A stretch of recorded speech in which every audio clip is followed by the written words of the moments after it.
You can catch up with all our shows by visiting our YouTube channel or by listening back at ttradio.org. Don't forget to like and subscribe to enjoy more live education conversation from TTR. We hope you enjoy this show. Outstanding and world-class vision and world-class this. I'm a real leadership geek, honestly. I've spent my whole career reading books and chatting to people. I just find the whole thing and the announcement, the way it's been announced, bizarre. If you could move away from a model where teachers are so intensely focused.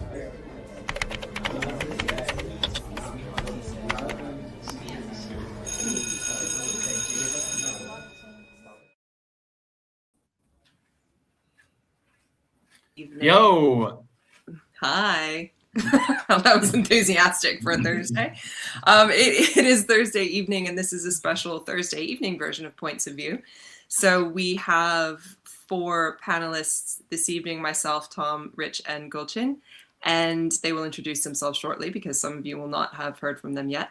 And tonight we are going to talk about a recent teacher well-being survey that has depressed me today.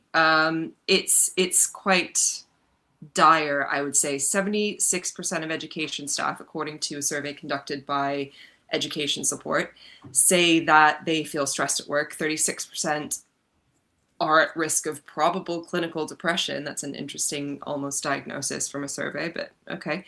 And almost half, 49%, believe that their working environment is negatively impacting their mental health and well-being, which it doesn't surprise me at all. But when you're confronted with numbers like that to do with your job and career, it can be a bit arresting and feel a bit bleak. So well-being's an issue in teaching. We know that this isn't new, but it's raising questions about what is causing this, what could improve it, how much is the responsibility of leadership specifically, what can school leaders do to help to reduce the dire numbers. And my school just did not a well-being survey, but like a survey on how we feel things are going in the school that I just filled in today. So this is all very, very much in my mind. But how about we start with Rich? Why don't you tell us a little bit about you and your role and what your point of view on the survey results are? Yeah, well, first of all, thank you for inviting me back. I spoke a couple of weeks ago regarding certain latest news, but I'm head teacher at a school called Ecclesfield in Sheffield, which is the largest secondary school in the city. We've got 106 teachers plus a fantastic support staff for up to 200 staff in the school. I always say this is a massive part of my job. I like to think I've led well on this over the course of the last 8 years. I've been the head teacher there now since 2017. So it's a long time. And of course, over the course of that period of time, the job has changed hugely from when it was then post-COVID world that we live in now.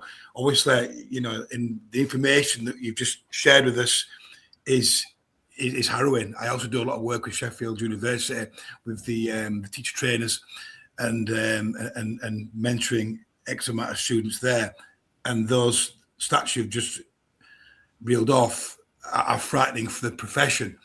In preparation for tonight, I've sat here, thought about what we do as a school, but also what we do as a profession to try and move it forward, to try and be in a situation where we've already got a crisis in terms of retention, and also bringing quality in. One of the key words I think I might talk about later on is the quality that we need to bring into the profession.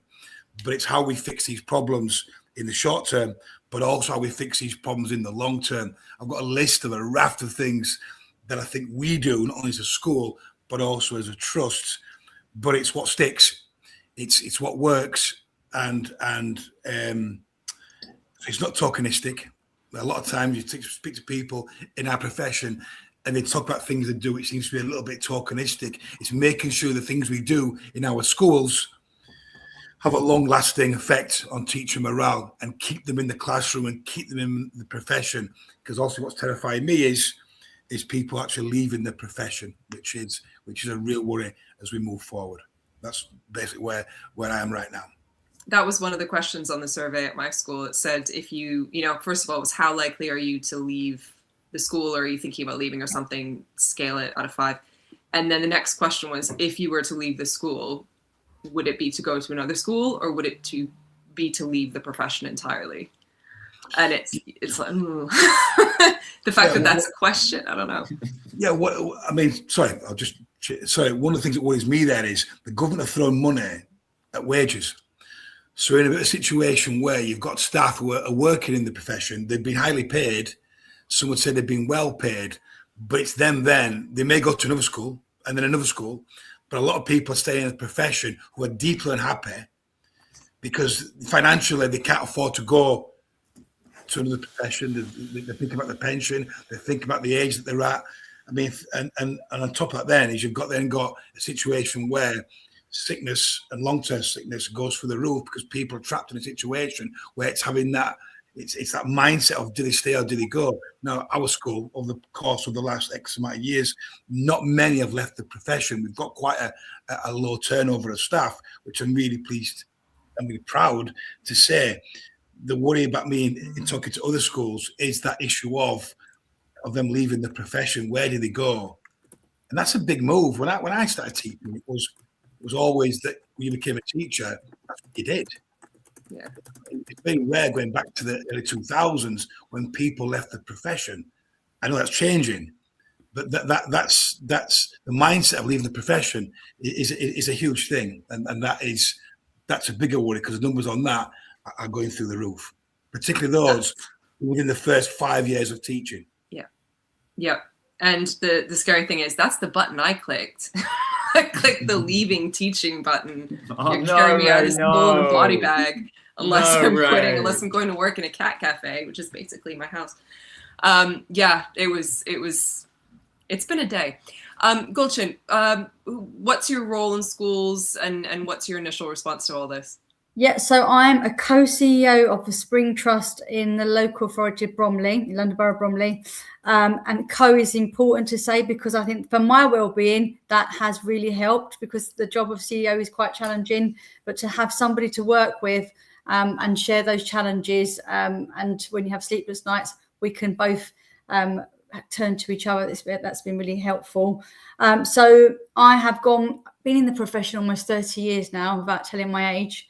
Seems like a long time. And I've gone through the ranks of being teacher, head teacher, executive head, and more recently inherited a trust almost 4 years ago, time does fly, where morale was extremely low. So I'm quite passionate about this in terms of workforce development and well-being of staff and what we can do. And like Rich, probably we can come up with a lot of a long list of things we've done. Some sort of superficial, I guess, like the donuts in the staff room and the well-being days. And I'm not saying they don't matter, but we've all been guilty of doing those things at times or throwing things like that to support staff.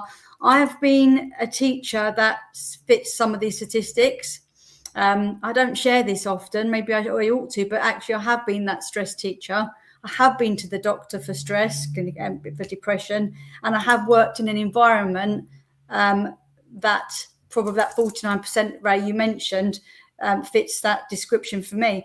And each time, whether it's in a teaching capacity or my own leadership, and moving to schools and improving schools, it's the culture for me, and the lead, and it starts at the top with leadership behaviours and the climate that they've created in their own school. So for me, under my remit, when I've gone in as a head teacher or exec, or as a CEO, I make sure that we talk about culture, and it's not just something we just fix or we think we fix. We talk about it all the time. And we revisit. So when I do my CEO drop-ins and my temperature checks, often I look to see how it makes me feel walking to school, and I share that with colleagues, and I share that with heads. Positive. Sometimes it's highly critical, but that is constructive critique, because I don't want anyone feeling that they don't belong in the trust or they don't matter, whether it's the children or the adults. And yes, we're all bound by outcomes, and yes, we all have to have our Ofsteds and get the goods of the outstanding, whatever it may be. And now they've changed the goalpost again. And who knows what that's going to feel like? So I've not had the experience yet. But we've got to make sure that we put our people first, because if we don't put our people first, then we're not going to see our children flourish in the classrooms. We're not going to get those outcomes. We're not going to ensure that we have that cultural richness. I mean, I serve a community of schools that mainly in deprived areas. They're quite challenging areas where parental clientele are quite challenging, and it's hard to engage with them. So for our staff, it can be quite challenging. We need to support them. So the culture piece is important. My daughter qualified in last year in July. Time is flying, as I said, and she's now into her first year of teaching, and we've had lots of tears. And again, I've reflected on my own career over the years as a leader and how I wanted to look like in my trust. I've got no control over her own job and where she's working, which is painful. It's frustrating, but I've picked up the pieces, and it's really hit home to me that if we want these young people to come in, or these newly qualified teachers to come into the profession, which is a magical place to be. I mean, after all, we are changing. We're the future, aren't we? The children that come through us, we are the ones impacting on future generations. So we've got to get it right. They've got to be the quality in the classroom, but we've got to give them support. And I've seen the tears from her. And something she said to me today, which really hurt. She said, if it's not the parents, it's the children. If it's not the children, it's SLT. There's always pressure, and now there's somebody important coming into the school. So we've got like 24 hours to turn it around, and I've got to do a display on top of parents. So I think, the pressures that are on them is just at times unrealistic. Do you want me to hit everyone with my favorite quote that I always say? Yeah. Everyone just needs to chill the hell out. Like, seriously, everyone just needs to chill the hell out. Like what happened to teaching just being fun for once? Just chill the hell out. Well, can you say that? And she shared something with me today, a photograph of a display, and I sort of tried to give her some suggestions. And she said, when am I going to do that? She said, I've seen your displays. When you were a teacher, you did some amazing.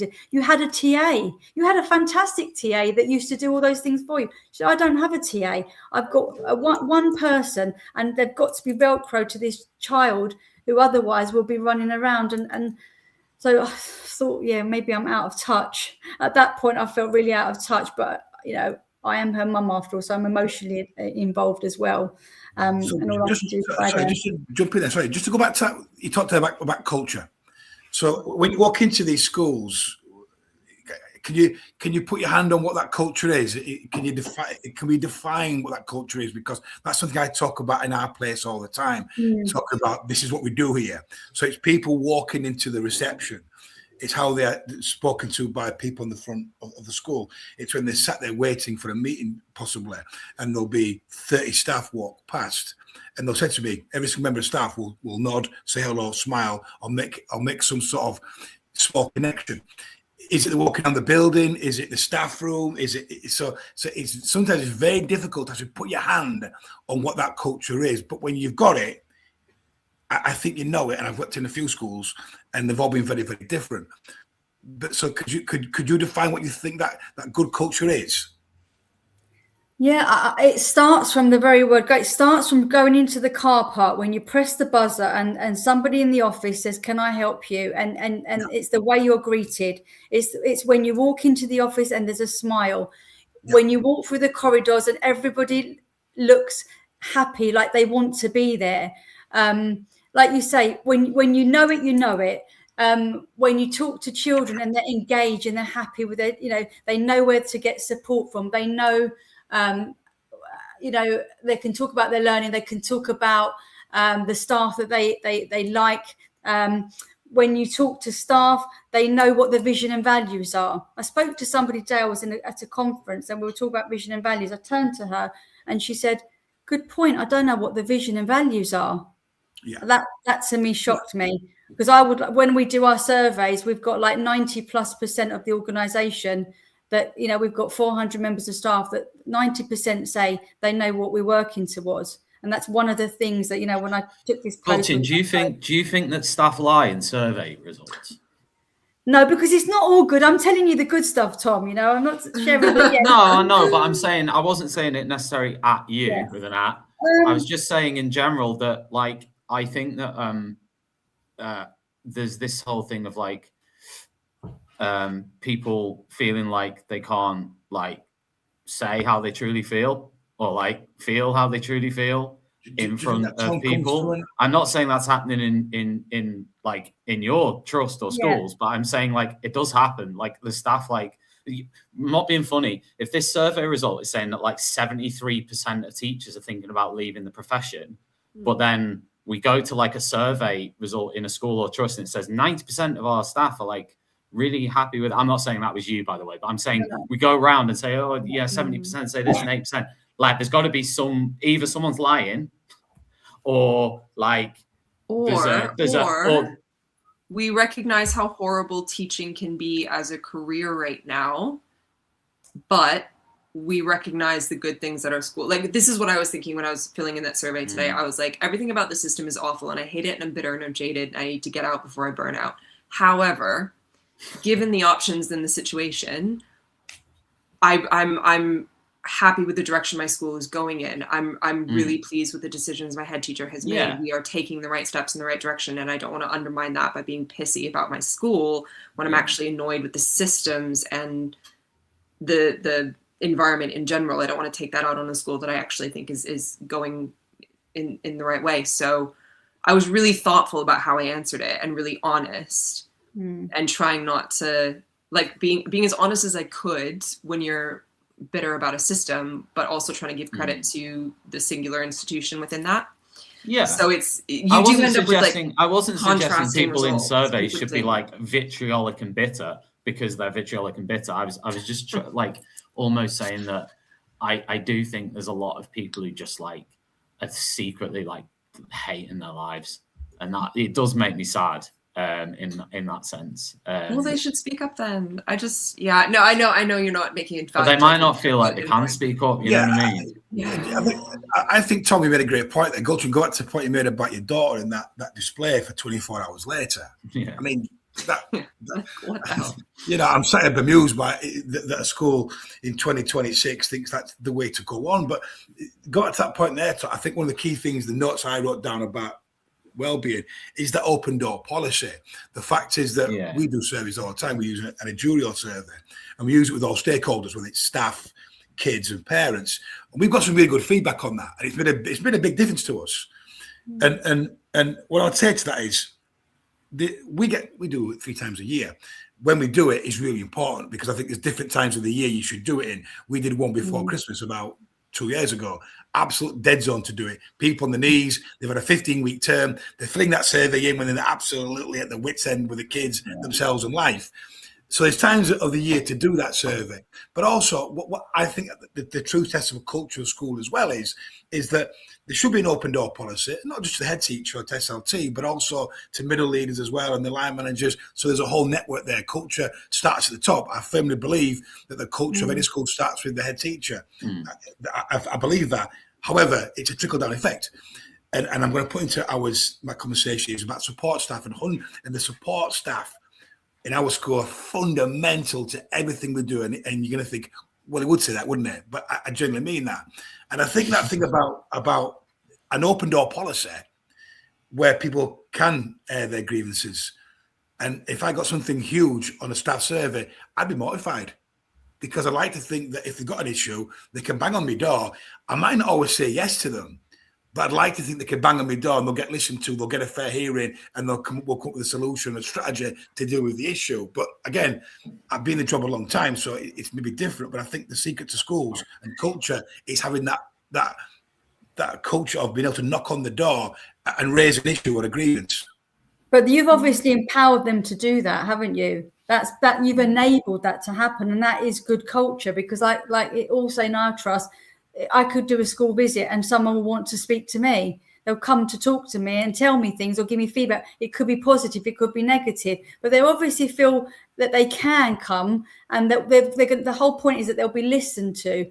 And then when we have our staff surveys, going back to your question, Tom, yes, I've given you trust analysis, but actually school to school, it does vary, and it depends on morale of the school, whether they're in this, what journey they're on. They may have a new head teacher, therefore that school might bring the figures down, and they're very honest, and they'll have opportunity to tell you why as well. And there, of course, you said we listen type of approach, where we then do drop-in surgeries and we give them options. So it's about finding ways of being proactive and how you're going to connect with the communities and how you're going to have those opportunities for them. How do you, Gulchin, and this, I'll also pitch this to Rich as well, and also to Ray in her school maybe as well, but how, like from a senior leadership perspective, because that was our sort of title, is how can senior leaders improve staff wellbeing? Like, what can you genuinely do that's a bit more radical than you know, the stuff we've heard for the last 10 years? What can you do as a school leader that's a little bit more radical to actually take pressure off staff? Now, I'll give you my 2 pennies. Now, granted, I am not a head teacher and I've never been one. I'm not a CEO of a trust, and I highly doubt I'm ever going to be one. So this is my 2 pennies. My 2 pennies is, coming back to my original statement, chill the hell out. Like, just leave people alone for a bit. Just let them get on with it. Like fundamentally, sometimes it just needs to be a bit of a like breathing space for people, a bit of trust, a bit of like, you know, just let people just get on with it. Like I made this point the other week in a different show on here. I said, would you rather have a teacher who is experienced and, I'm going to put in inverted commas, above average, who can survive and do the job day after day, week after week, month after month, year after year, whatever. They're in the job, they're doing the job, and they're able to deal with it. But because a leadership team, a school or a trust or whatever it is, puts pressure on them, they then either want to quit or quit, because that school or trust has this whole thing of, you know, I'm not saying in itself this is negative, but sometimes people take that idea of everybody's got to be superhuman, right? We can't have average. Everybody's got to be way above average. Everybody's always got to be spending every minute of every lesson improving and getting the best outcomes out of the kids, and that huge pressure on staff. All I'm saying is we need and again, some people will look at that and go, no, average, just above average isn't good enough. But I'm really sorry, but like in certain schools, in certain situations, I think people have got to be a little bit more realistic about what human beings are capable of, i.e. teachers. If you're working in a really challenging environment and you're being asked to do things every day way above and beyond, like you were saying about your daughter, Gulchin, way above and beyond the actual, just being able to get in there and teach. Sometimes that's an achievement in a school, just being able to get into your car, de-ice it, not anymore because of global warming, get into the car, turn the heaters on, and drive into the school, okay, and walk in through the gates is a huge achievement. Then being able to teach 5 or 6 lessons is the next massive achievement. And at that point, you're pretty much toast. And you can't, like, it's really difficult then to do more and more and more. So I'm sort of suggesting you've got teacher A who's just above average. If you leave just above average teacher alone, they might survive and stay just above average. But would you rather have just above average than somebody who, like, you know, who I don't know, like the next is 2 examples pressured into being outstanding and then crumbles under the pressure and they only last another term and then you have to look for someone to replace them? Like, I think the answer is pretty clear. I don't know exactly what I'm saying, but I'm sure you can sort of figure it out. Yeah. I think, again, Tom, it's about what do we value in your school? Schools are in very different places. We've got quite a low turnover at our place. We've got a lot of experience in our school. It can go one of 2 ways. You can have an older end of the staff and way too much experience, and then you've got a lot of young guns coming through. It's about a balance of your staff as well, and what your staff needs at that particular time on the journey that they're on. You asked a question there, Tom. I think it's how does a school create that culture? What a head teacher's job or an SLT's job is to move the barriers so that people are enabled to do the job. Right? That's what we want them to teach 5 hours a day, 5 days a week. I will say with PPAs and frees, I get it. But that's really the job. How do we remove barriers for people to get into school in a way where they can do the job to the best of their ability? And people have average days. Listen, we're human beings. The point you made there is absolutely bang on. But as leaders in schools, how do we create the environment where they can do the job to the best of their ability and feel supported? Now, with that, we're talking there. Sorry. Sorry, carry on. No. And that's the crux of the job. That is the crux of the job. And with that, you mean, I've written down X amount of things that we do. And we're talking then about wellbeing action plans and about, and so the biggest changes we've made to our school was like a live marking policy, for example, where I used to dread leaving Friday night when I was a teacher at the chalk face, where I'd be leaving with books to come home and do it over the week. Or when I see some of my colleagues with bags of books on a Friday night going on to mark all weekend, knowing by Tuesday, Wednesday, either they're going to be on the sick or they're going to be teaching poor lessons because they're absolutely dead on the feet. So it's creating those things. It's a staff space where they can go and they can relax. They can talk to the colleagues. We've got collaboration with things like creating schemes of work. We've got a situation where there's a social side to a school. I mean, our school, we've got a piece of work, we do loads on yoga. So we've talked about that as a staff, and we had a five-a-side situation going on for a long time. So it's making sure that staff also have that sense of belonging. I think some people think that teachers go to the pub at 3:00. Them days went 30 years ago, But it's creating that environment where senior leaders also look at things like data. Producing is the data that we're asking and getting, is it relevant? Are we wasting time? What's the one thing that teachers want more than anything else in this world? It's time. They don't talk about money. If I talk to staff about, are you moving on, are you leaving? They never talk about money. They talk about time. Yeah. They talk about time. And that's what the teachers need, whether it's the PPAs, whether it's working constructively and strategically with the fees that we give them. Again, back to centralised detentions and collaboration. We did a piece of work, and it's not exact, but it made things easier where when we put the school calendar together, I got about 10 different people from the school, whether it be a normal classroom teacher, a curriculum leader, head of year, a pastoral manager, admin. And we went through the whole calendar over a long period of time, going through the pinch points when it was a disaster. May is a nightmare for that person. So what do we do about that? And we constructed a calendar that we felt all stakeholders had a look at, an overview of, and went through it strategically, looking at the pinch points of the course of a 10.5-month academic year. It's things such as that. And it's about that openness and about having that collaboration amongst all parts of the school to create an environment where, number one, they do feel supported. And if there's an issue, they know where to go to. Can I just jump into that word to support? Because you've mentioned it quite a few times. And I absolutely agree with that. And I think, one of the things we've done, it's not radical, probably not, because lots of schools and trusts do it, is introduce instructional coaching. And I wish I'd introduced it long ago using Step Lab, and it's been transformational for ECTs, those that have been teaching for a few years, but even the more senior teachers. And I think as a profession, where I feel it's a weakness in that you go to uni, you go on your teaching practice. So I'm going back to my daughter again because it's fresh, but 3 years at uni to become a teacher equated to 3 teaching practices. The first one was in an RI school, and it wasn't the greatest practice. So lots of things, conversation we had, I was challenging, thinking, well, why on earth? How are you going to learn here? And that's not to say all RI schools are poor, because I think I've seen some fantastic practice in some of them, but this particular one wasn't going to give her the best. And then it went on from there. And then as a teacher, you then qualify, you're thrown in the classroom, you shut the door behind you and you get on with it. No wonder why people are struggling. No wonder why people are stressed. They're alone, and nobody. And apart from having an odd observation now and again with your ECT mentor, when your ECT mentor has got the time, because let's face it, the ECT mentors, the reality is they are also stretched. They're probably the deputy head, and they're juggling a load of balls in the air, and they should be mentoring the ECT, but they're not.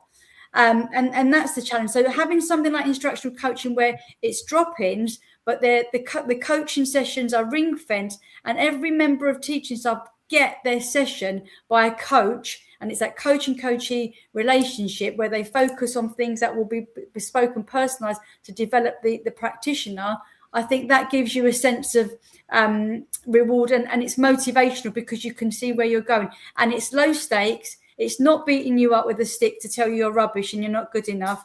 And it's how you generally can move people on. And there's that culture and that dialogue across the school where you're regularly having professional development conversations in the staff meetings. It's you live it, you breathe it, and everybody's talking about growth for the individuals, whether it's teachers or support staff. And we give that to our support staff as well. High level teaching assistants, we use them often to cover PPA. My bugbear is, we told you that so-and-so is a brilliant person. Yeah, great. Give cheap cover. And you think, well, who's supporting them? How do you know what they're doing is good enough? So again, it's making sure that we support before people start crumbling. One of the things we did a few years ago, we scrapped, like you said about chilling out, we scrapped performance management targets. The old appraisal just went. We just said, you know what, this is a load of rubbish, because let's face it, we set targets that we want to be aspirational. We don't always meet them. And why should I stop your pay? I mean, we can't do that anymore, but I'm talking about some years ago where it was performance pay related. But we stopped that. And now we have professional growth projects. So every member of staff has a project, and it's not just ticking a box of, oh, what shall I do this time round? It weaves into what they do anyway. It could be something that they're working on, particularly for a cohort of children or a group of children, whether a support member of staff or a teacher, or it could be that their professional growth project is a national professional qualification, something. And what this has opened out is those conversations of, where am I going within my career? What's my pathway? And I'd often speak to heads, and I'll say, look at succession plan. Let's do a talent management. Let's look at who's going to be where, and how can we develop people. And they'd often say, well, I'm not really sure if that person wants headship. Why are we not having these conversations? And that's not to say everybody will want to go up. Some people don't. Some people are happy to be in the classroom. Do you think that, Gulchin, just come back to Richard, do you think that on those two things, though, the coaching thing and the professional development plan, do they take time for each teacher to do?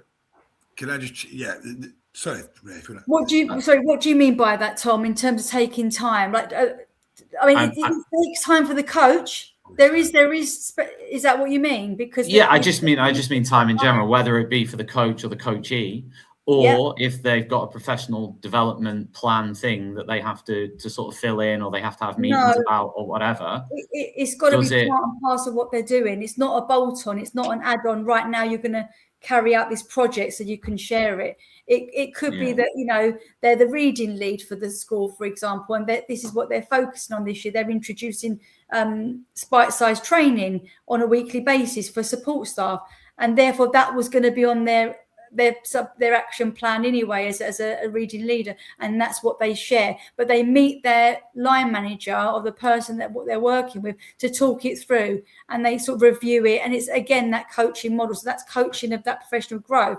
But the instructional coach is to develop them as a practitioner in the classroom. And that time that we spend with them is during the day. It's not after school. It's not in their lunch hour. Somebody has to release them to have that conversation. I'm just saying it from, again, playing devil's advocate and from a purely selfish level. Whenever I ever have to have a meeting with anybody, I would rather have been lesson planning and doing assessment and doing something that I had to do for my job. And I really wouldn't have cared what the meeting was about.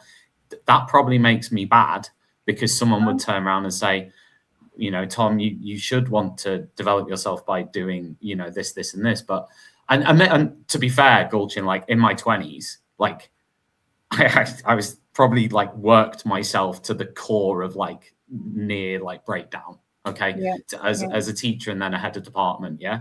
And then, so I'm speaking now at the age of 41, the 20s, Tom, who thinks that he wasted half his life on just ridiculous stuff that made no difference to him or anybody else. would have said, no, Tom, like this is what you need to do. This is really good, and so on and so forth. But the now Tom is like, oh, I don't know. It's just, I guess when you become maybe more experienced as well, you get, and maybe this, again, to play devil's advocate on that, a lot of people don't, you get cynical, you get less engaged, and so on and so forth, or you just like have firmer boundaries where you just say, I mean, you know, I teach internationally at the moment.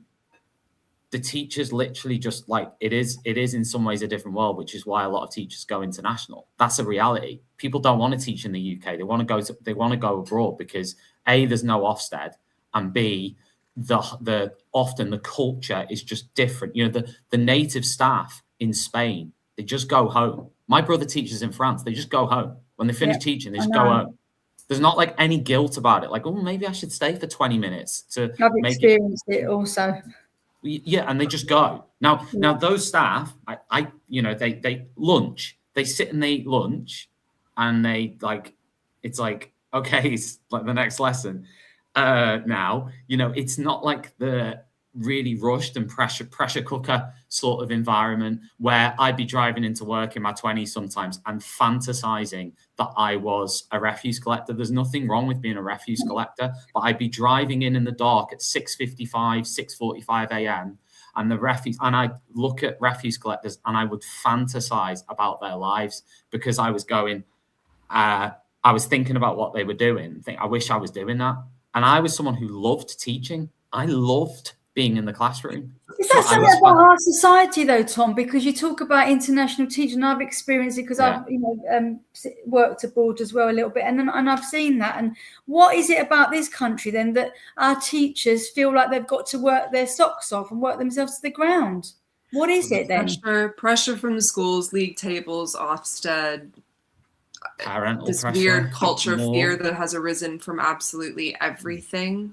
There's a perfection, and also martyrs. People are just martyrs and perfectionists. Yeah, that's what I'm saying. That's our culture. We've got to as well. work really hard, and I've got to mark all these books, and I've got to do all of this assessment. And even though I've done a full day's work, you know, and I've got there since 7:30, I'm going to go home, and I'm still going to carry on. And I'm guilty of it myself even now, if I'm honest with you. Gulchin, can I play devil's advocate again? And I feel like I'm picking on you now. I really but I'm not, because you're saying really good things and you're triggering things. And then I'm like, oh, that's Gulchin this. Do you think that like there are many in the profession, and we're on Facebook at the moment live, we're getting a lot of comments through. Thanks everybody for commenting, by the way. Ray will throw some of your comments up, I'm sure, while we're having this conversation. But thanks very much for getting engaged with Teachers Talk Radio. Do follow us, give us a like, give us a subscribe.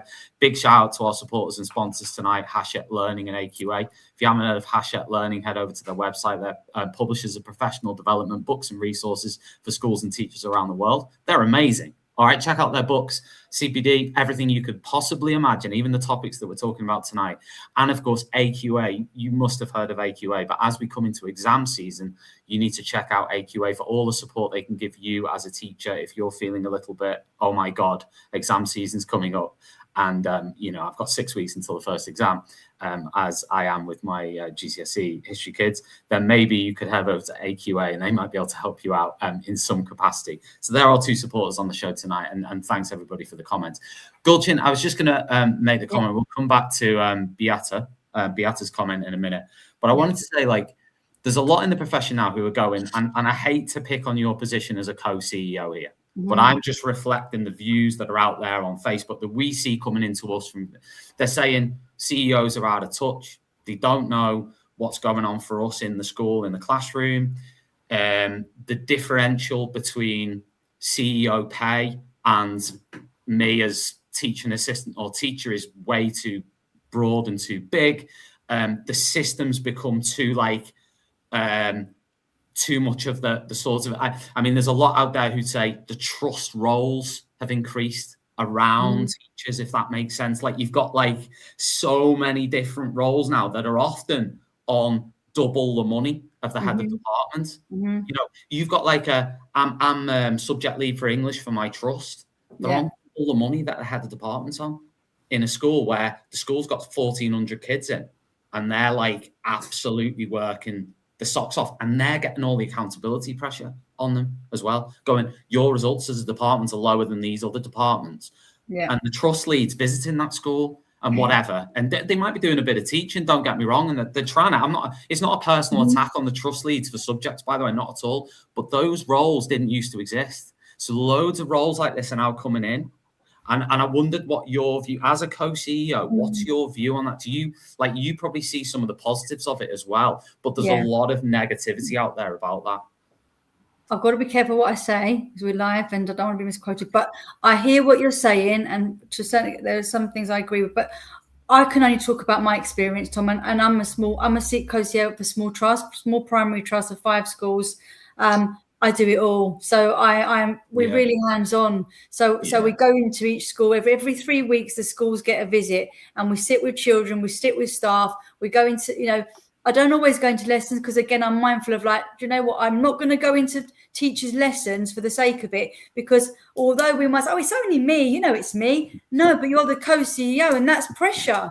So I'm really, I am mindful of that. So, and I oversee curriculum. So I oversee the curriculum team, and we've got trust subject leads, who are not paid awful lots of money. But that's a piece of work that we did during COVID, where they have coordinated the curriculum. So we have an aligned curriculum that we've created across our schools, which has reduced workload, because now all staff pick up the curriculum. They've got resources that we buy in bulk. We have PowerPoints, etc., and all they've got to do is adapt it for their context.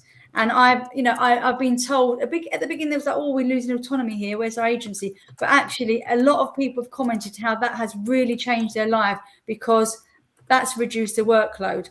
So I'm quite proud of that. And as a co-CEO, I feel like I am in touch, because I often manage and lead a lot of the strategic groups at sort of high level with heads and leadership teams, but also with support staff, and possibly for different groups within the organisation. So I'm in touch. I feel I'm in touch, but I can't speak for other CEOs. Is your trust all primary schools? Yeah. And were you a primary teacher? Yeah. See, all of that makes logical sense. Yeah, and they're all that's not the case everywhere. They're all geographically close as well. So I get in my car and I go from A to B, and I can say, right, this is what, you need a bit of this. So let's reach out to this school. Let's reach out to this colleague who can come in and support you to do that. So I can broker that support, and then I can get involved myself and at times roll my sleeves up too. So I think that works for that. What that would look like at a bigger scale, it probably would become a bit more challenging. There'll be people underneath me, and layers possibly, which goes back to your point of, so what, all these people, these trust roles, what are you doing as a CEO, and how much in touch are they? But I think that's where the temperature checks are so important, is to go in and be in touch with people, talk to the staff, talk to parents, be on the gate sometimes. And don't forget your roots. I'm a primary teacher at heart, and I shall stay that way. And to be honest, I love it as well. I still enjoy it. I still want to have conversations about teaching and learning. That's my baby. Yeah, I've got more to say, but I understand that Ray and Rich are also here in the room, so I feel like I should just shut up for a minute, really. a lot of them roles, though, that are taken on by trust were done by local authority. Listen, so yeah, and again, it depends on the size of the trust. Going back to the point you raised before about PDR and that thing about time, is for years and years in schools, performance management, and I used to say, and I've led on this in the past and don't do as much now, but we've made it in our school. How does it benefit kids in a classroom? For years and years and years, we had performance management, and it was done tokenistically. You tick a box, and I used to say to people that PDR should be about, you should want to be better at your job. And after doing a year of your PDR, whether you do a course, whether you do an external course, whether you do something inside your school, it should be about making you better at your job. And it should also be about making sure that students benefit from what you are doing. So what if I said, Rich Angulchin, if I said as teacher A, I want to spend my performance development, performance management time, sitting in a dead quiet library space with my eyes closed for an hour each week, because that's going to help me teach better. Well, I don't want to take part in a coaching program. I want to sit in a dead silent room with the light off for an hour a week, and I'm going to put do not disturb on the door, because I know that'll make me a better teacher. Yeah, I mean, listen, Tom, we can all do that. I might try it myself tomorrow at 10 o'clock. You know, I'm going to make a note to myself now to do that. And I get you. And I get that. But don't forget as well, is we are professionals. You know, don't forget teachers are also professional people. And I would answer that, Tom, by saying, you know what, there's a bit of common sense in that, Tom. I'm not disagreeing with what you've just said there. But also, teachers are professional. There's also an accountability to the job that we do. And I find this really difficult at times, because I know how hard our staff work. And I do. And there's also that thing about accountability. But also, kids have changed. The job has changed. I sit in, I've got a list of reasons here. I went through the Teacher Index and went through the feedback from the on this survey. And I looked at it and thought the major reasons why people are leaving the profession. And one of the biggest things is, and we spoke about this, Tom, maybe 2 or 3 weeks ago, is the fact that what comes to schools, what's the two big things is workload and student behaviour. Would be the two biggest reasons why people leave the profession. Let's not get away from that. Listen, we got to understand that the job is changing, and you know, coaching works in a primary, and what terrifies me about this, if you look at the feedback, is the early years and the primary and what they're dealing with. And the fact is that as a profession, I'm not going to get my soapbox here, and if I do, please tell me to get down. But what I'm going to say is, what we're doing in the profession is we're dealing with so much more than classrooms.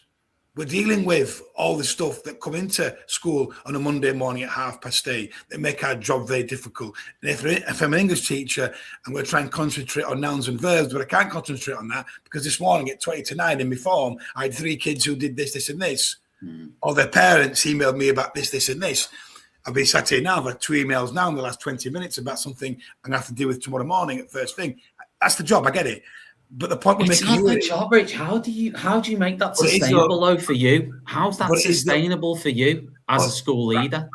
And I get that, and you're right. And that's about time management. It's about making sure that the system's in place to deal with what comes into a school. But I'm going to sit here now and talk about staff well-being. Education has to move with where we are, because, and I said this to you, Tom, a couple of weeks ago, schools are the 4th emergency service. Schools are dealing with things they never dealt with X amount of years ago, or they're dealing with more difficult things than they ever dealt with because the nature of society has changed. And what's out there isn't helping. So they come to schools, and they will always come to schools with the best friend in the world. People moan about schools, but they still come to schools to deal with stuff because they're permanent, because they're there, because there's faces. Because, Tom, going back to your point 20 seconds ago, because we probably don't say no. Because we don't say no enough. Because we will deal with it. But that comes back to my point about the dark room. That's what I said about the dark room. Because you said, and this is totally fair, what you know, everyone's got different views. You said about professionalism, and we're accountable. And Gulchin, you were talking earlier about international teachers. Well, they wouldn't ask that question. They just go, yeah, let Tom sit in the room in the dark. Because I'm not saying they do that. That's an extreme and silly example. But what I'm sort of getting at is there is maybe a different culture in different places around what is professional. I mean, we were talking the other week about the 90s. Now, don't get me wrong. Listen, the quality of the teachers now, the training they get, the professionalism, the way they approach the job, compared to, like, you know, when you watch TV programs about teachers in the 80s and 90s, but going to the pub on a Friday, having a few pints, and then going back and teaching lessons. This isn't a question of moral right and wrongs. I was just getting chalk thrown at my head. I was getting chalk thrown at my head. Right, as I just said, the teachers, 80s. I mean, my dad got caned. Do you know what I mean? And all the rest of it. So I'm not suggest. This is why I said we're the best trained now that we've ever been. The professionalism is higher than it's ever been. And all I'm saying is we've gone from one. I feel like we've gone from one extreme to the other. We've now become like, oh, everyone's being chilled out now. Don't be chilled out. We've got to drive standards. We've got to drive standards. We haven't talked about parents, have we? And actually, you talk about international schools and having the experience of international. But I'm originally from Cyprus. My family from Cyprus, and I have done some work in Cyprus. And my goodness, did they treat me like I was a celebrity? The parents. Sure. Oh my goodness, the teachers are suited and booted, and they're like, "Mum," it's like everybody bow down to the teacher because they're like educated people, and you listen to your teacher because he knows best, and you get that all the way through, and you might get one or two that are going to be the outliers, but I'm feeling at the moment that if we had more parental support, then perhaps we wouldn't see these figures either, because you mentioned, Rich, about primary, and we've seen children right from early years, and I'm going to get on my soapbox now because the system cannot cope with the level of need coming through the door. We've got children with high needs that will never ever make mainstream, that should not be in mainstream, that we force to have in mainstream because the local authority can't afford to fund a special provision or a special school, or sometimes their parents have got, maybe the white paper will change it, but their parents insist on them staying in mainstream, and they're coming in, and you've got a reception teacher with 30 children that are like 4 to 5, mainly 4-year-olds going on to 5, and you've got some in nappies, many that are non-verbal, and you've got parents that are refusing to support, and you've got little person who's up to your knee, who's biting you, kicking you, scratching you. The other day I walked into a school and 2 of my staff were almost in tears because a little person who has got such a terrible, really sad story behind him, and that's where it pulls at our heartstrings. So you're balancing that, juggling between your heart and your mind, and they had clumps of their hair pulled out. Now, how would you want to? I'm standing there trying to support, but I'm equally thinking, who would want to do this job? We do it for the passion. We do it because we love it and we want to make a difference. But we're not getting the support we need. And the government talk about billions they're going to invest in SEND. Well, when you look at it in real terms and you divvy it up with all the schools in the country, it's not even going to buy you a TA. Yeah, and I think the white paper is fundamental. We spoke about this a couple of weeks ago, Tom and I, when I spoke to this local head teacher and our feeds in the primary, and they made a comment. I spoke about it, and they said, and the exact words were, "You have no idea what's coming in the post." And I remember that phrase, and I've used it a few times since. I thought, wow, what a comment to make. And you're right. That's and looking forward in the profession, the need is where it is, and that's the biggest challenge we've got in this profession, particularly early years and primary, to make sure these students, when they get to secondary, to me and Ray, are ready to function at that level. And going back to a point raised before, the profession, Tom, has got more professional. The demands that we have put on our profession are huge. I've been teaching 27 years, and I think back to the days of them days. People get sacked. They get sacked. The world has completely changed in the profession, and the profession should be proud of itself in many ways because the demands are there. We have got more professional. The training is there. I see some of these staff coming in now. They're unbelievable. Their skills, their ability, the tricks they've got, their work ethic, the professionalism that they've got, and we've done that. We've moved the profession on massively in many, many ways. What we haven't given them is maybe that sense of perspective, maybe the time. It's £2,000, I think it is, a period in secondary. The one thing I'd love to give staff more is more time.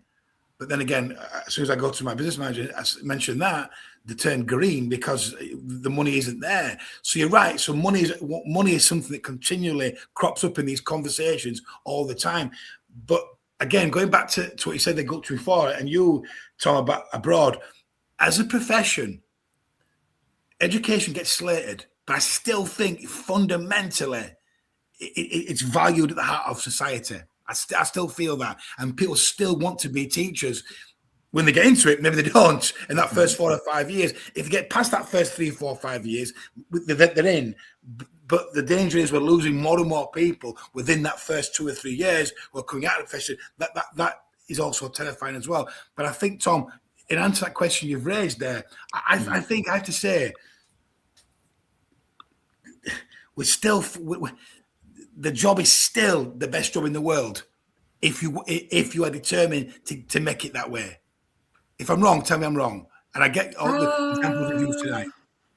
I don't know, man. I think it's the best job in the world as a thing that you do. When you've got the relationship and you can feel the buzz in a class and it's all going well, there's no better job. When kids are laughing at stupid little tangents you go off on, but then you can bring them back to work within a minute and they all get on with it. And then you've got to trust in them and they've got to trust in you. And you don't have to worry every time you turn your back that something's going to get thrown at you, or as Gulchin was saying, some terrible thing's going to happen. When you've got those sort of things happen, it's the best job in the world. And actually, you can go through 5 lessons if they're like that, and you can come out at the end and go, I'm knackered, but I'm feeling good.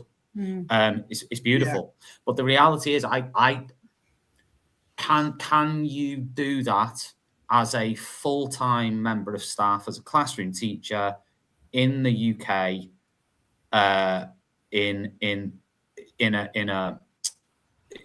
a subject that's not just a core subject, in any subject actually, where you have class sizes of 30, 35, it's mainstream, it's and that's where I think we sometimes, maybe because we haven't really touched on this, but we sometimes have a disconnect as well from people outside of teaching who have this weird perception of how difficult the job actually is, in terms of some people think you can have like one-to-one chats with children and have this like little mini therapy session in the middle of your history GCSE class when you've got 34 in the room and you've got stuff to do, and you can just stop the class and address someone's needs by having a 10-minute conversation with them to find out what the issue is and then address it, and then go through some sort of trained script as a counsellor. But you're a teacher, you're trained as a teacher, but you can somehow do that as a teacher without any TAs in the room anyway, and then return to teaching, and the class is still under control when you've done it. A lot of people think about their own growing up in school as a kid, and then they translate that into what things could happen. A lot of them went to Hogwarts. Okay, a lot of these people talking about policy went to really nice, sort of well-to-do Hogwarts schools, where kids were wandering around with an iPad saying, John, what do you think of... That's great. And absolutely, you can do whatever you want in those. Some international schools are like that. It's beautiful. It's beautiful. The kids I currently, the classes I currently teach, it's wonderful. But not most schools. You're selling it really well, Tom. Listen, there's problems in international. I taught in an international school that was like the Wild Wild West. Okay, so there is the flip side of it where there's no accountability, no rules, and everything's out of control, and there's no qualified teachers there. And that's tough too, isn't it? It can go the other way. But what I am talking in general is, why are so many teachers flooding the international schools market from the UK? It comes back to that question. I think it comes back to the workload that we're talking about, and the stresses and the strains of the job. That they're expected to do the unrealistic. More and more is like you're squeezing a lemon. They're like, we how much more can we squeeze out of them? But do you know what I want? Do you know what I want from leadership? A lemon? Help solve that? No, Tom, I don't want a lemon. Do you know what I want? I want everybody, and that includes head teachers, that includes CEOs of trust, that includes everybody in education, especially the people who have more power and have more influence, to start pushing back. Because these people, anyone who gets into government, they're not going to give anyone any more money. We keep electing these people thinking it'll change something, and they've just made it worse. I want someone other than just us lowly worker bees to actually push back and say, no, we're not doing that. No, we're not taking that on. Parents need to parent. The government need to reopen various services to help parents do their actual job.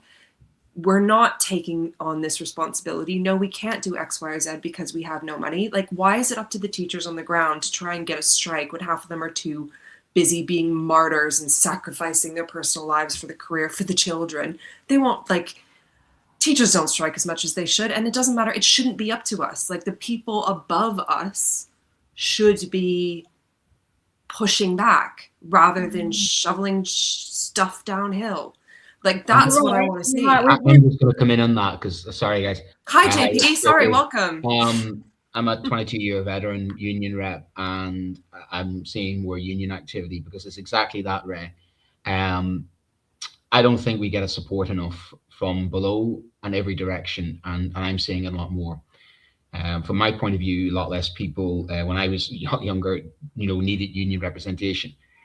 I'm now pretty much a part-time job being a union rep, and the pettiness of some of the complaints coming from the top, coming from parents, and the guilty till proven innocent analogy, where teachers now are thrown under the bus. We're expendable. I would equate it to the kind of soldiers in the front line and the Blackadder Goes Forth episode of kind of what we are basically being thrown under the bus. And I think since COVID, you had that situation of the expendability of teachers during COVID, of nobody cared about us when they threw us on the front line and we never got thanked. We media have just basically destroyed us. Every local media is always battering teachers. There's a narrative now that's taken hold. We are deprofessionalized. And again, some trusts have deprofessionalized us by taking in cheaper options. It's hard to be an experienced teacher. I'm currently in a situation where we're going to be disputed with my own trust after 22 years because they've overspent and they're looking at cutting their costs, and they're looking at cutting people like me in a teaching and recruitment and retention crisis. I've done nothing wrong, but my trust, which is no longer accountable to a local authority, has made an absolute mess of it. Now, I've been a governor twice of the same school, and we knew everything was going on. There's a massive disconnect between schools and their communities. There's a massive disconnect between parents and their teachers. And someone like me who stayed in the school that long doesn't happen as much as it used to. But I've been under a lot of pressure because I hold the line. And as you're right, Rich, what you're saying about the job has changed, but the fundamentals of teaching hasn't changed. I'm an arbiter in my own classroom. It's my classroom. They're my kids. I'm an education professional. I'm highly trained. I should be trusted. I'm undermined. I'm second guessed. I'm constantly now guessing myself. And every email I'm thinking to myself, is this a complaint? Is this an issue? What have I done wrong? I'm constantly now thinking to myself, I've never got praise. We don't get thanked. It is a thankless job now where we are always guilty till proven innocent. And that's what's really grinding us down, is that we are almost operating one hand tied behind our back. And unfortunately, too often, we're the expendable ones who's thrown under the bus. And I don't think we get enough support from above, and I don't think we get enough support from parents. And I think the children themselves can spot when some teachers are vulnerable, and they, and with want of a better word, they finish us off. And I think some teachers aren't fighting back any longer, because those teachers are the ones who sometimes get targeted because they are whistleblowing and they have the courage to stand up.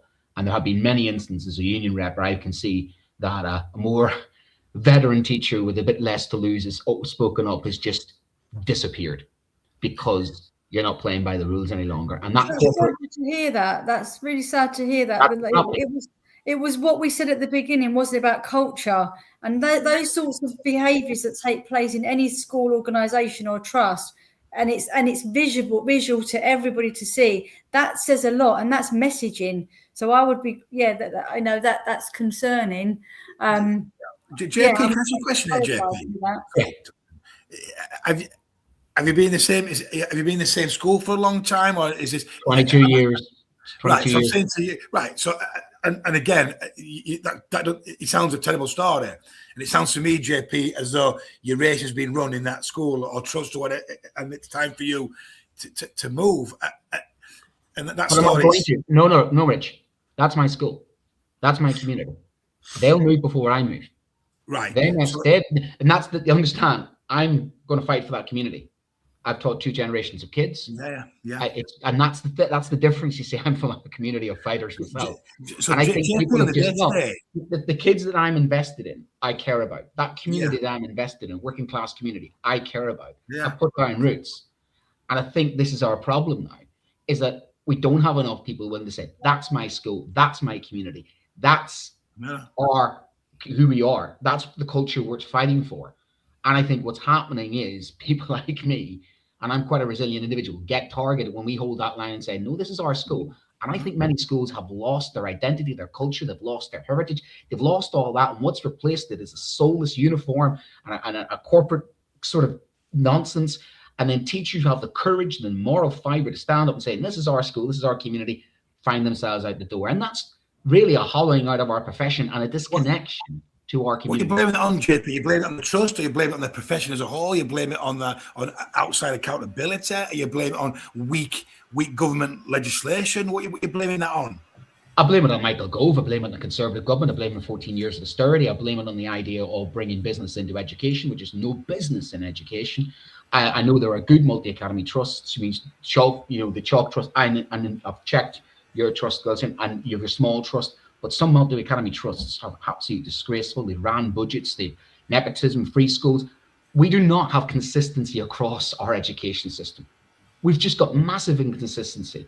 Postcode lottery. We've kind of lost what schools and education are meant to be. And now some schools are, there's some communities where they need to be, I would say, bringing in teachers like me, can't recruit teachers like me, and other schools are letting go of teachers like me. We're losing people who've got the stomach and the fight for teaching because it is easier now in some schools to keep your head down, do what you're told, and sell your soul.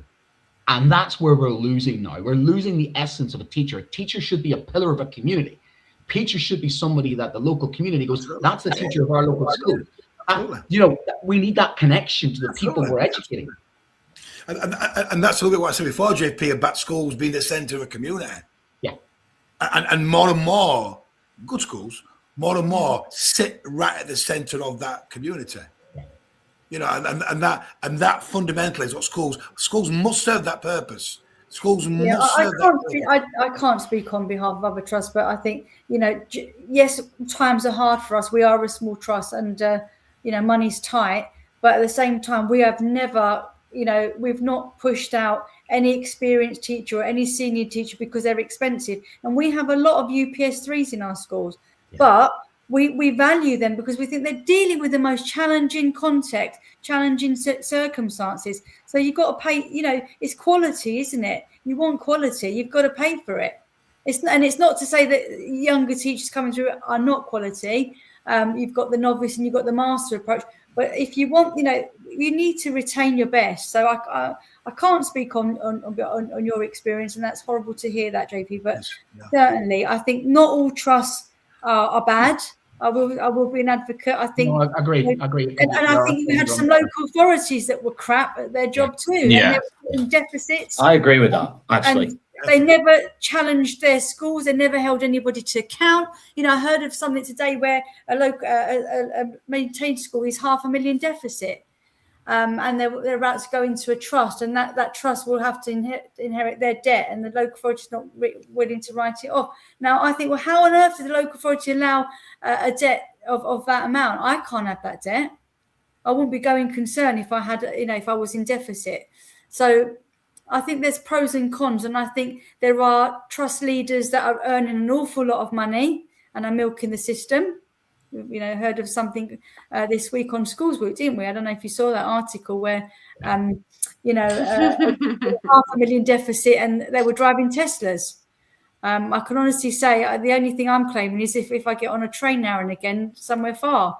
I'm not claiming for petrol expenses, and I travel around all my schools. So I think, but there needs to be that. Gulchin, do you think that's on them though, as individuals? Do you think they should be morally saying, I'm not taking that? I think I do. I think their trustees need to be holding them to account. I think good trust boards should never let that happen. That's their job. They are, the line manager of a CEO is the trust board, and everything should run past them. Now you could wing it and you could tell them the story as to why I need a Tesla because I'm driving from A to B every single day, and it's a drain on. I need that electric car. But I think the thing that's frustrating is, though, Gulchin, I think the thing that's and other people can come in a sec on this, but the frustrating thing for me is when you're looking at the bonuses and you're looking at the increase in pay, increase in pay of like 20 grand. Well, that's quite. And we are talking obviously about the bigger trusts, like the CEOs. Yeah, of course. Yeah, whatever the size, doesn't matter. Whatever the size of the trust is, let's call it 10 grand, 20 grand, 30 grand, whatever it is, the rise. How many PPAs is that?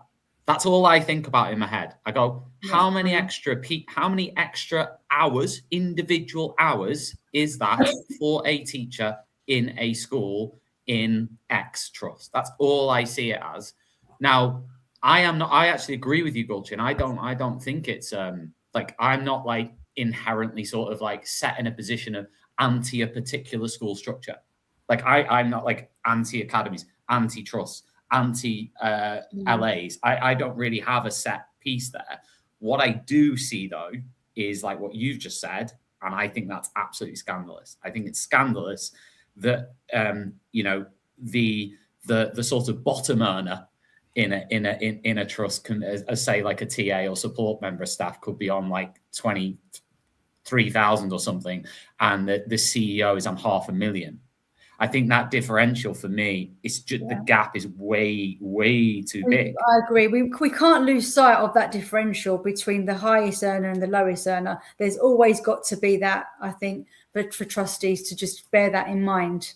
And also, just to throw in as well, two things. One is, and again, this is where controversial one, and I'm just gonna say it's what I think.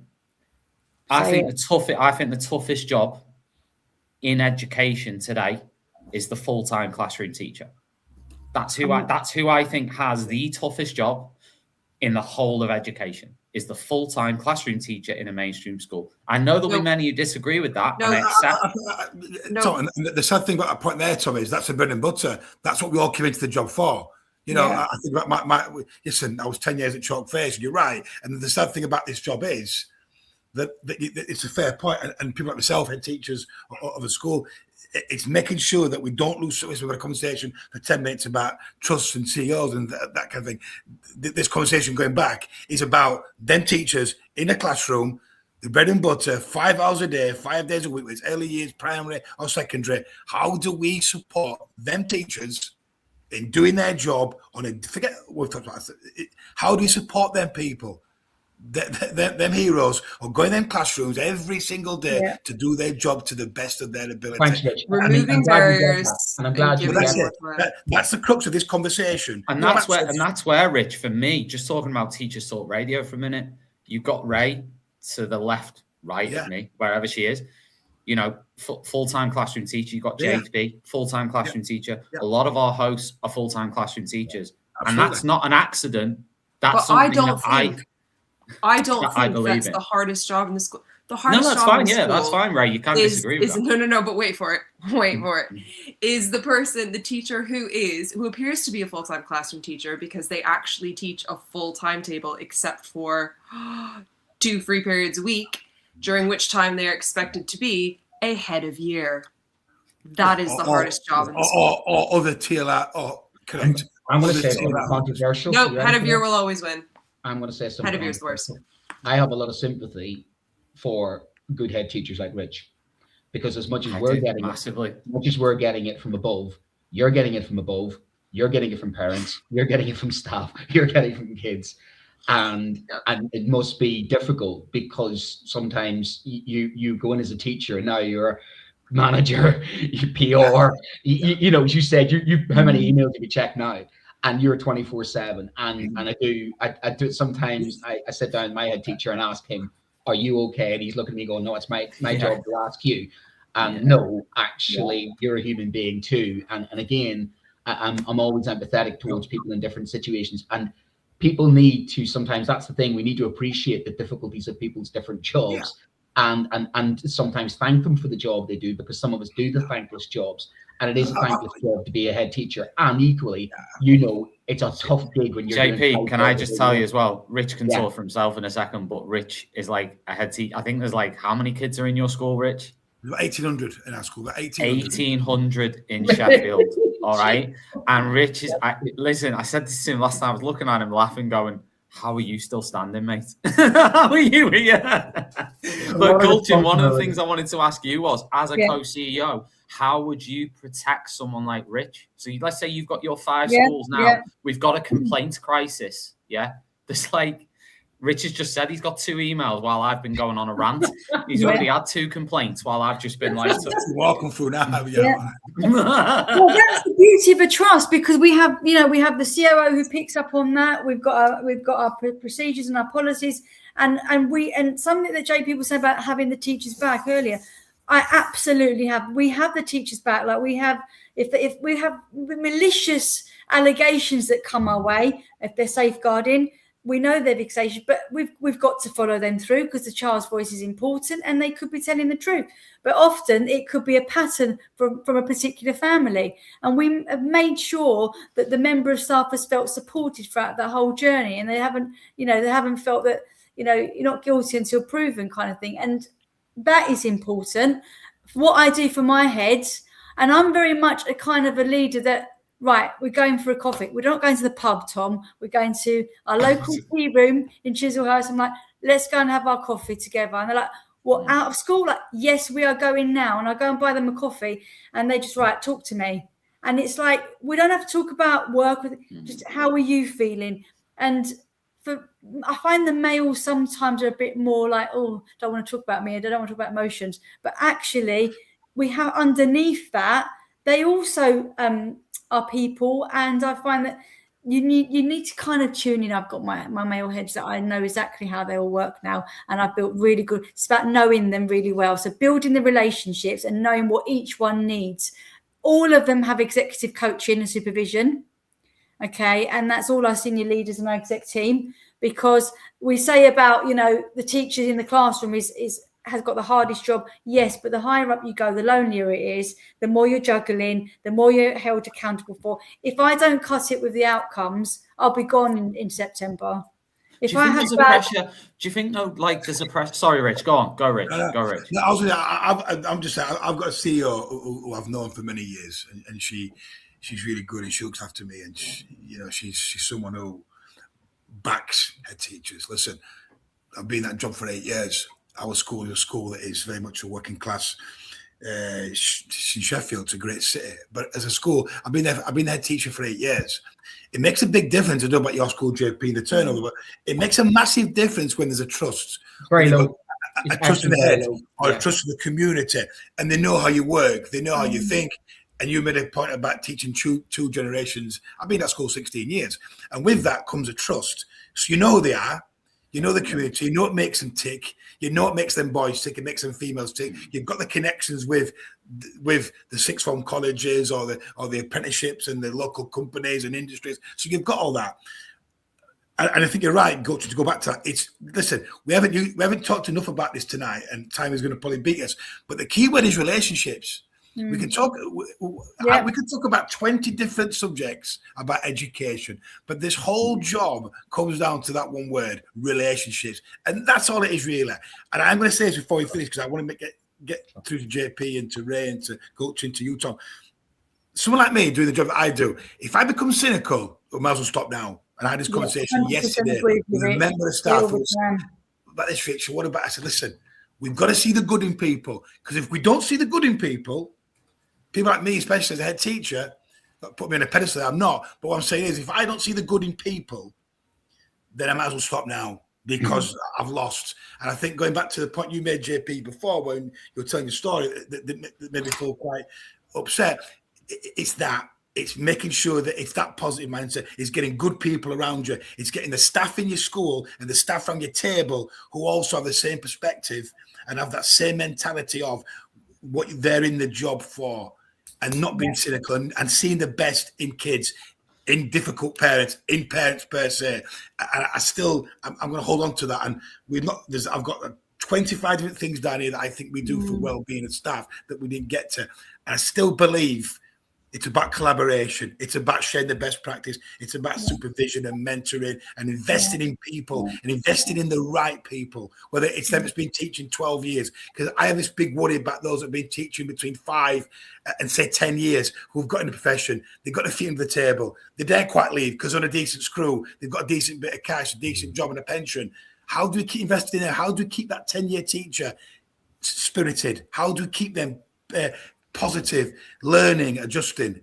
And that's a big thing. That's a big thing for me. And I don't want to lose sight of that, if I'm honest. What's he pointing at? I don't know. Is he pointing describing at Ray? I'm trying to say. You're pointing at culture. What are you doing? No, Ray's that way. Ray's not that way. Ray's that way. Yeah, you're pointing at me. But anyway. That way. Not on my screen. And they're the people as well. I mentioned that 4 years ago, morale was low. We were having mass exodus. People didn't want to stay. And then when we took over, and we've gone from 81% retention to 92% retention, which has been great. relationships. We can't stress that, and trust. Actually, trusting people, and that's when we ask people, why do they want to leave? Under the old regime, so to speak, they didn't have no trust. And guys, you got your recruitment sorted. Michael Wright is saying he wants to work for one of you, and if you need a teacher, which you probably do. Can I also just add, we don't have a recruitment crisis either. I don't have it. If I was in Sheffield, we'd be rocking up at your school, my friend. The thing is, though, I think it's one of the things I wanted to say was there's a lot more corporate leaders though now. Like it's a lot more corporate. Like it's a lot more sort of, you know, everything's very sleek. Everything's very like everything. I don't know, not everywhere, of course. But there is like, there's a lot more like everyone has to be perfect and really sleek and say the right things. And I miss my old head from the start of my career. He'd just say like stupid like dad jokes and stuff, and everyone would go, "Oh no, whatever." But also, he was quite human. He's quite approachable. He's quite vulnerable. I think Tom. Then I mean, listen, I've worked in areas and I've done lots of comments in other places. Going back a few years, you tend to find, Tom, them kind of places have a higher turnover of staff because you either buy into it or you don't. And I think going back to the point that JP, you mean the corporate style? Yeah, corporate. Yeah, because the bottom line, schools have to be real. They have to be real schools. Yeah, they have to reflect. They have to reflect. But do they, Rich? Do they though? To be successful in the UK, do they have to be real? Longer term, yeah, I think they do. I mean, listen, there's one school that I know really well, and every 5 years they have a staff photo, and that it looks like a different school every 5 years. I look and think, wow, do they keep anybody there? And what I think schools will, there'll be a 180 at some point where I think schools will, the job will be as such that it's so much about trust. It's so much about the fact that these parents or these generations see the faces they recognise. I've just had a text from a bloke who did 30 years in the police, was our school community police officer, now works for us and has been with us for 12 years. And every time we have a corporate event, or we have a school production, or we have a parents' evening, he is there. He's a face they trust. They know him. They love him. They respect him. He's got history. And I still genuinely believe, and I think where the schools really will make the difference in society is when they put themselves at the centre.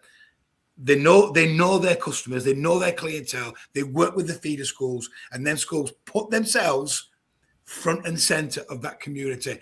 And if the too corporate, you can't just put it on a school. The school has to be the mirror image of what that society and that community needs. I think back what you're saying, Rich, I think it's authenticity for me. Well, that's a good word. Thank you, JP. And that's it. It's authenticity.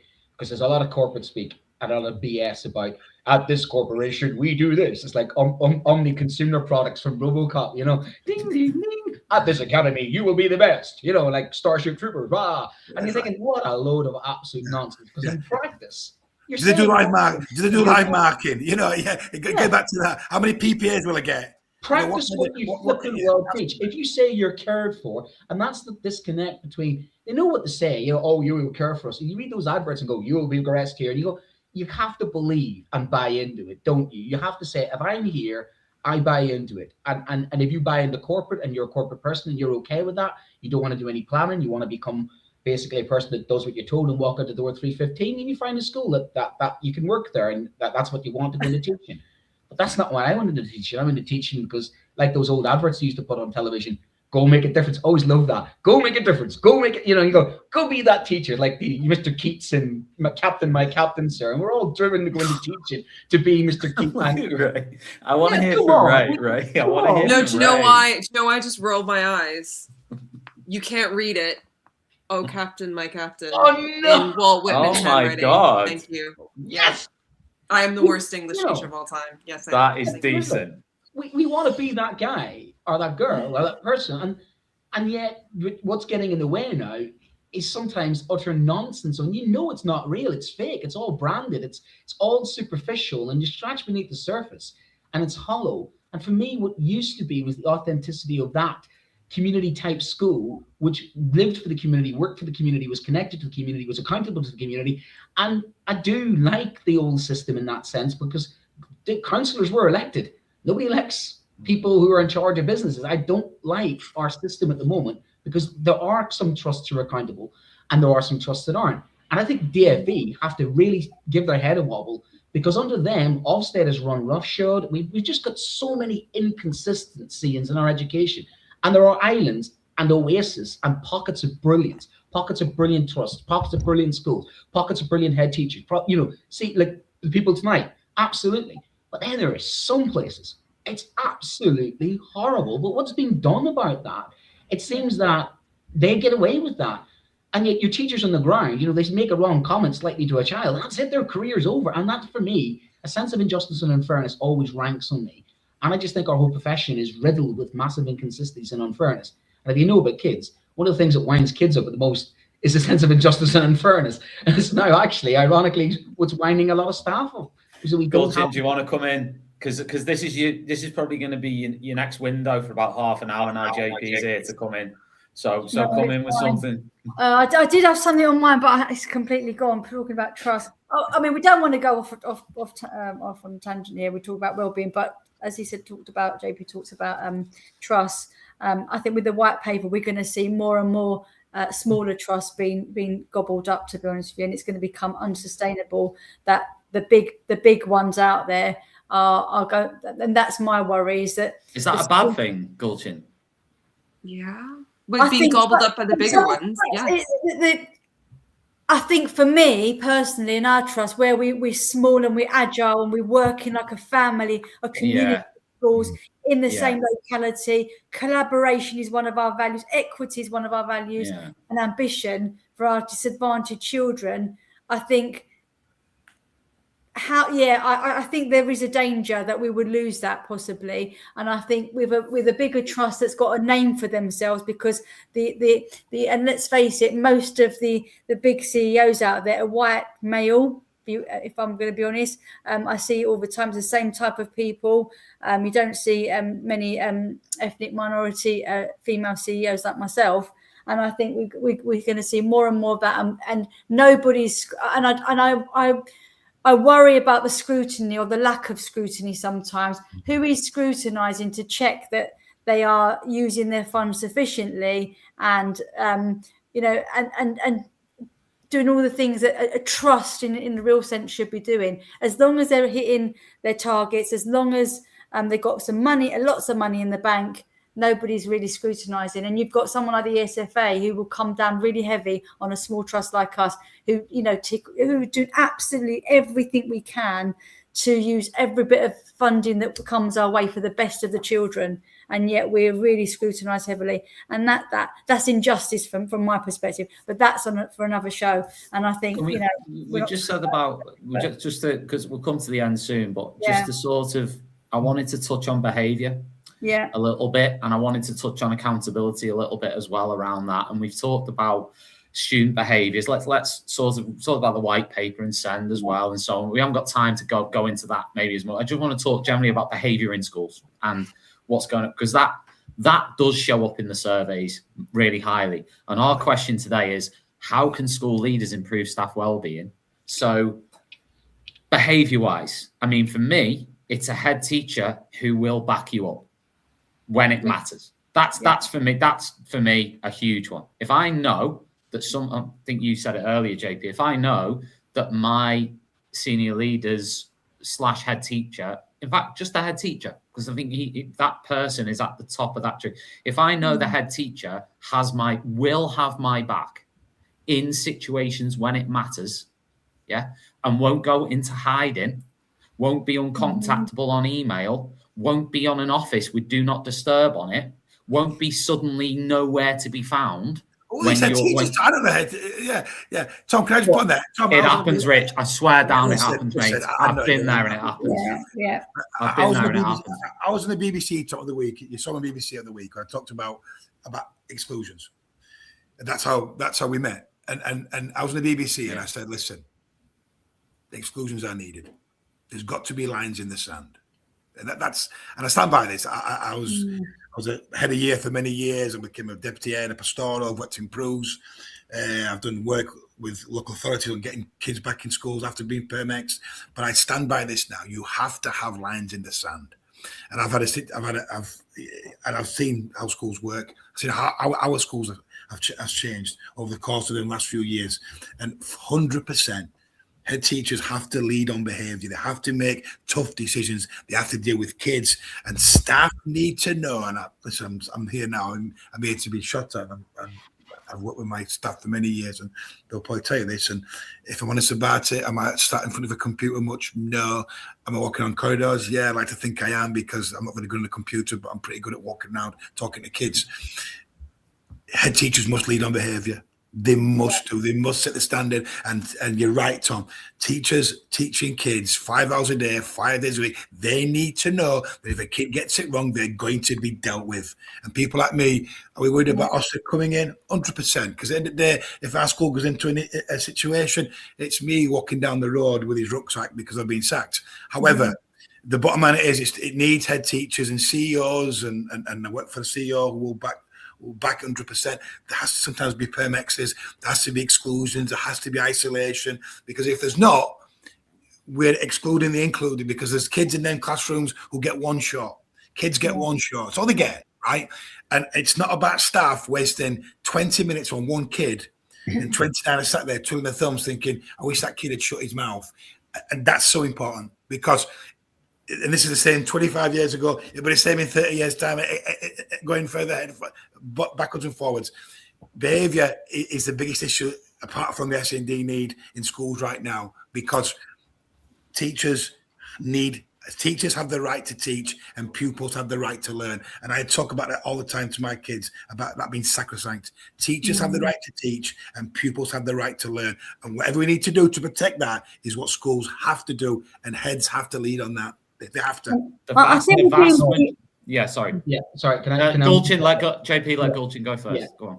I was going to say, in the name of inclusion, and I highly rate that our schools are all inclusive. You can come and visit and you'll see that we have special needs children, high needs children, we have an autistic provision, but that's running through the veins of Ofsted now. Inclusion is everywhere. At what cost? And going back to what you said, Rich, if we PEX or if we suspend, does that mean we're not inclusive? Because the majority of the children have got to matter, surely. And then you've got the children with the EHCPs. You surely can't PEX a child from the EHCP. You've absolutely failed if you do that. But again, I talked about earlier about being bitten, scratched, hair being pulled out, clumps of hair. At some point, we've got to say we can't manage this anymore. Sorry, Rich, go on. I was just going to ask Gulchin about that and say, how did those staff feel about that? What was the sort of thing that happened after that? They've got the support of the head teacher and the leadership team. And I walked in, and I'm also supporting them. And I'm straight away to the head who's battling with the emotion of this little child can't go home because it's the situation at home is not great. I know, but actually you're putting your own staff at risk and your children at risk. So you have to make a stand at some point. It's also looked after child, so that makes it even harder. So she has suspended that child a couple of times now, but that's not to say that's not battling with her own sense of justice and whether that's right or wrong, because you build relationships with these children, and we all go into it believing that we're going to be able to make a difference and we're going to be able to turn things around. And the minute you PEX, it's like I failed. And to actually suspend a 6-year-old, I mean, that's hard, isn't it? Because you think, 6-year-old, come on, we should be able to manage a 6-year-old. But this 6-year-old is screaming up and down in the corridor and screaming it pretty much every day, and because he wants his own way. And he's just playing all the adults, and it's painful to watch. The problem is, though, that's like, I'm not being, there's this equation between SEND and not just poor behavior, but poor, lack of respect, lack of manners. Now, I think that's quite a dangerous sort of correlation. I think it's actually insulting to a lot of students with special educational needs to say, you're not capable of doing. Now, there will be some students who aren't capable of course there will. Of course there will. But there's a huge swathe of students who are absolutely capable of showing basic levels of respect, basic level of, I'm not gonna do whatever to teachers or say whatever, be sly, be abusive, I don't know, you can disagree with that. I just, that's how I see it. And I think it can't be inclusion at the expense of the exclusion of others. That's what we're saying there, aren't we? That's what we're saying. And again, go back to that point you raised before. There has to be lines in the sand to support and include other kids who are sat there. The silent, sometimes in some issues, the silent majority. Ultimately speaking, the responsibility of a head teacher, and it's Rich, this yourself, is the health and safety. Yeah, of course. As staff and other pupils, and it has to trump, and you cannot take the risk with that, because then it's on you. But when I said earlier about it's about having the backs, what I wouldn't want is my head teacher to around and say, hey, look, you've made that mistake, don't you worry about it. I would want my head teacher to pull me one side and say, you're out of order there. I don't mind that level of scrutiny. I don't mind that level of relationship, but I'd want that to be consistent, and I'd want that also to be applied to parents. When they send an email that's disgusting, that head teacher would be, pull me to one side and say, sort yourself out or else. But I'd hope that they would then turn around to that child and say, sort yourself out or else. Or turn around to that parent and say, do not speak to my member of staff like that or else. So for me, it's that consistency of, you want a head teacher in leadership to say, these are our standards, and they're consistent across the board. These are our standards for our staff. These are our standards for our students. These are our standards, and they're non-negotiable, because what is happening is a hell of a lot of pandering and a hell of a lot of, sometimes if you shout loudly, to take Tom's point, a lot of people using excuses. My child can't behave because of this, that, the other. Right, okay, I get that. You take that into consideration. But what is the purpose of education in schools? It's to change behaviors. It's to improve the children. And I think we're losing that sometimes by actually saying our job, 11-year-old kid can't do something. What is it? We just accept they can't do it, or do we grow them beyond that? Call me a Carol Dweck disciple, but I do firmly believe that our job is to take kids beyond the envelope. And sometimes that means having that strength and to hold that line. And too often, sometimes teachers that hold the line are the ones that they stick their neck out, that sometimes in some schools don't get support, are the ones giving up because they think, I'm fighting against the tide here. What is the point any longer? And they give up then. And then they lose the profession. And that's the problem, is that we're losing some of our battle-hardened veterans because they're almost looking around going, why am I the only one charging against the enemy here? Everybody else is deserting. And where's the leadership? Well, they're 25 miles behind the enemy line, sucking on a brandy. And that's the philosophy that is destroying, I think, a lot of our education. It goes back to as well, our job is to prepare students for the next phase of their life, whether it's from key stage 1 to 2, 2 to 3, 3 to 4. Our job is to prepare them students, them people, for the next part of their journey in life. That's our job. Yeah, 100%. And that's and it's another worry for me in the profession, is that the turnover of heads, because they're getting into a hot seat and they're thinking, it can be lonely. Gulchin, you'll know this yourself from the job that you've done. Sometimes you sit there and it can be lonely because you're thinking, all of a sudden, as a deputy, there's always someone else to go. No respect to you, Gulchin, but as a head teacher, you can go there, but not really. As a head teacher, you've nowhere else to go. You are the person who has to make that decision and that call. And sometimes, and that's what makes the job even harder in 2026, because that's not going to get any easier. You can do all the preparation and MPQH and all every qualification you want, but until you're sat in that chair and have to make them decisions, you'll never know whether you can do it or not. And that's, you're making a decision sometimes where you've got all the facts. And other people, and you know what, JP, you've got to move fast. You've got to move fast, and sometimes I'll say this for myself because I've been doing the job a long, long time. So you do get better in certain situations because you've got the experience. But you almost haven't got time to learn the job because you're having to act and think and act.